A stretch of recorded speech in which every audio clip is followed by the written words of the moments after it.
Welcome to Charlene's Kitchen. On the menu today is a sweet and sour meatloaf. It'll be good. I made a little meatloaf and I flatten it out and brown it in some rendered bacon fat. I get it really nice and brown on both sides, and then I'm going to make a sweet and sour sauce. Flip that meatloaf over now. It's browned really nicely.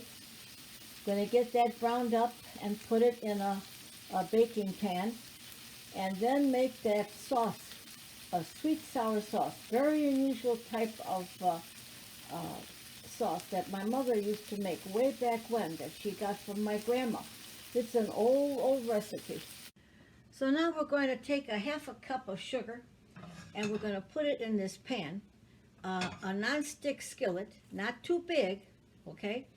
And meatloaf is nice and browned on both sides, so I just kind of put that to the side. And so now we're going to pour a half a cup of sugar into the frying pan.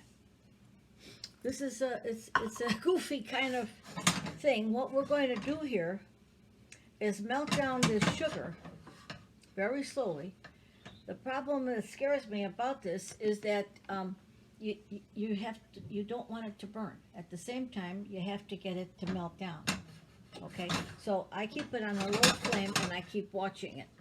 So we're going to just see what goes here. My mother showed me how to do this. We love this meatloaf. I never realized just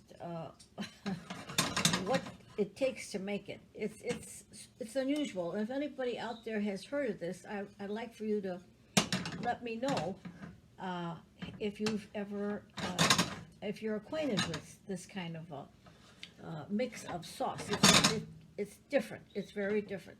So we're going to keep melting this away slowly, and I'll come back on when it's all, what it turns into is like candy, sugar candy. Okay. The trick here is, the problem here is that you don't want it to burn. At the same time, you've got to get it to melt. Remember, there's no oil or butter or anything in this. This is just melting the sugar in a non-stick skillet. And I can't, if it burns, I can't use it. So, and that's a half a cup of sugar here. You can see it's slowly, it's getting there, slowly. And it starts to melt away. Like candy.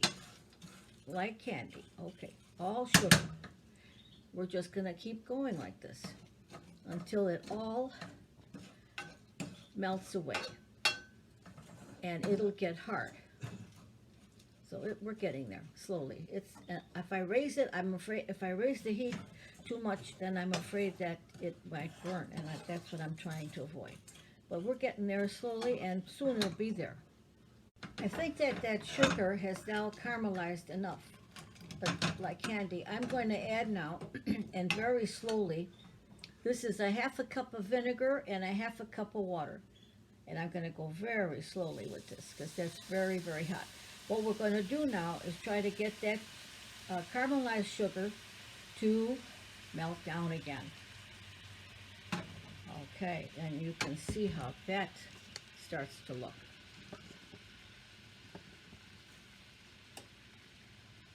It's melting down.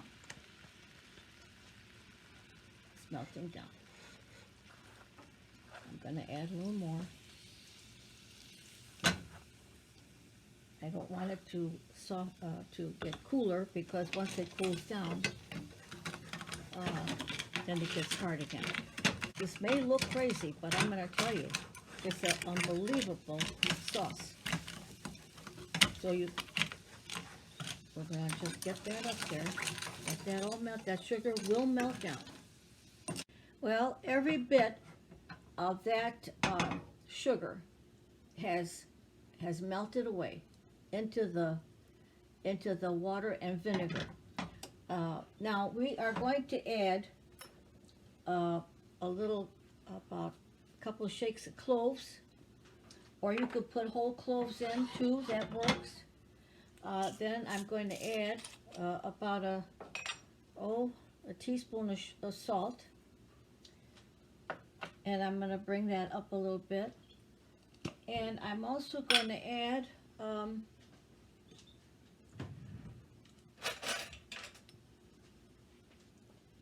little couple capers. Couple of capers. I'm going to bring that up a little bit. I'm going to taste that sauce and see if there's enough salt. But this right now, this is hotter than a jalapeno, I'll tell you that. So, there we are. Let's bring that up a little bit. I'm going to taste that sauce and see if it needs any more salt. And then what happens is, very simply, you just pour it right over the meatloaf and it goes into the oven. And so we'll see. So there we are. We're just gonna, I don't know what to expect, but anyway, here it is. Not get that to cool off a little bit so I can, so it's safe. I'm bringing it to a little boil right now.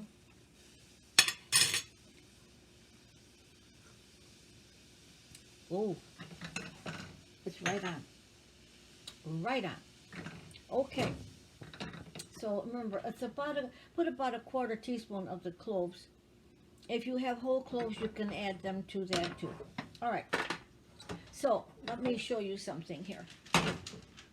I'm going to transfer, and the style of the meatloaf. You see how it is? You make it like a little pancake. Drop it into your pan. And here's what I'm going to do too. See all that goodness sitting in that pan from the meatloaf? I'm going to put this sauce in there to pick up those bits and pieces of it. You know, this is, you know, you work so hard. You want to get as much flavor rendered off of all the work that you've just done. And it took about 15 minutes for that sugar to finally melt away. So I'm just cleaning up the wonderful bits and pieces from the frying of that. And I'm going to pour that over. And you know what? This pan to me is too big. I'm going to transfer it to a smaller one, okay? I'll be right back. Okay, so this little pan is more like it. Now what I'm going to do is I'm going to now pour this sauce into this pan. Took care of all that nice, that was in that frying pan from the browning of the meatloaf.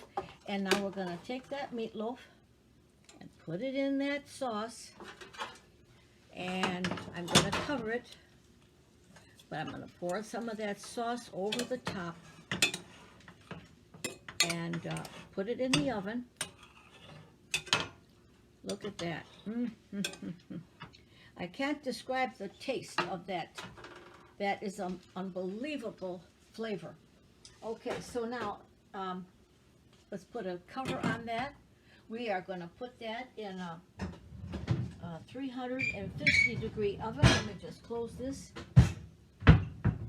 It's going to go now into the oven for about maybe 30 minutes. I'm going to turn it upside down, you know, so the other side gets to sit in that gravy. And I'm going to just show you now from the top how wonderful that looks. There's that meatloaf looking all wonderful and juicy, and it's going to pick up that sweet sour sauce. I'm going to put it now in the oven, and we'll get back to you once it's done. I've had a busy day.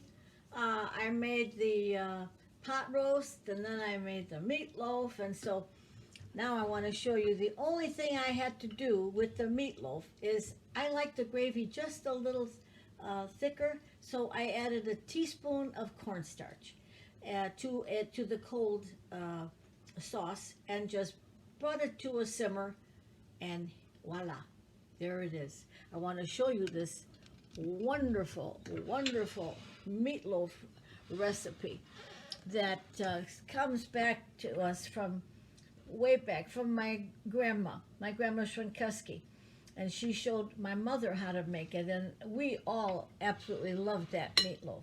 So, you know, what could be better? But here we just, it's the gravy. It's that gravy that you just love to taste.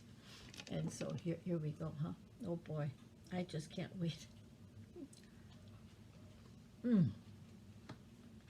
Oh, guys, you have to try this one. It's different, but it's so worth it. You know how we had to make that sugar um, and just have it on a real low flame and melt it down, and then add your vinegar and water, and in the oven. I mean, it's not really that hard. I hope you try this recipe. It's different. It's a winner.